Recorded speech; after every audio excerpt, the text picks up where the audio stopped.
Welcome back, Raider Nation and my champions. I wanted to put a quick video out on yesterday's franchise tag deadline and the implications it could have on the Raiders in free agency.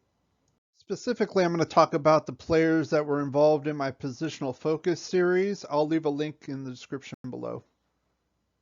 Now, from the positional focus series summary video, these were my choices of who I would want to go after both in free agency and initially in the draft.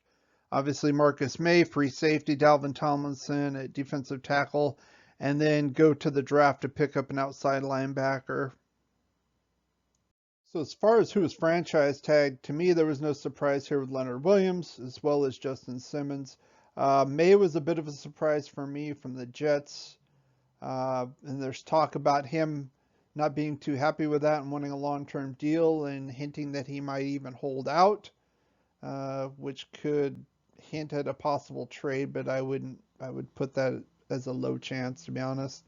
And then Marcus Williams, I think that was a huge surprise to me because the Saints are kind of in cap hell right now, and Mickey Loomis again is going to have to work some kind of magic to keep that all together.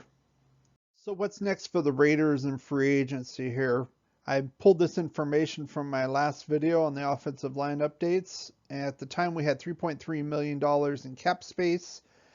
Since then, we have executed these moves. Trent Brown's been traded to the Patriots. Joyner's been released. Marcus Mariota is still on the team. Again, I can't see holding this much cap space on a backup quarterback unless we were to use him like a Taysom Hill type of role. So either this needs to be renegotiated or trade him away to a team needing a possible quarterback here. If we do that move as well, that gives us about $37.5 million in cap space. Again, I talked about in my last video who I would target in free agency, including Richard Sherman. I necessarily wouldn't target personally, but obviously John Gruden wants him, given the podcast that I talked about that in the previous video.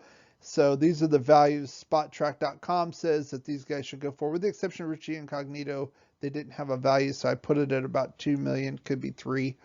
I did take off Leonard Williams and the expected $18.5 million to sign him, which would give us an updated net of about $18 million, which would be enough to go after a guy like Dalvin Tomlinson.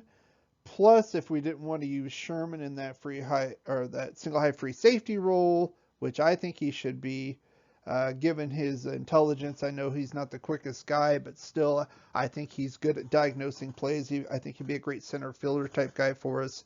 But if they don't want to go that route, that would still give us about $8 million to go after a guy like John Johnson or some other free agent. I personally would rather have a veteran back there at this free safety role. That's kind of our last line of defense. I wouldn't mind drafting a guy, but I wouldn't want to necessarily start him right away. And this would also open us up to fill that Leo position in the draft itself. Now with the franchise tag deadline passed and the picture getting a little clearer for free agency, where do you think the Raiders should go? I'm interested in hearing your comments. If you did like this video, give it a thumbs up, like, share, and subscribe. Thanks for watching and supporting this channel, and as always, go Raiders.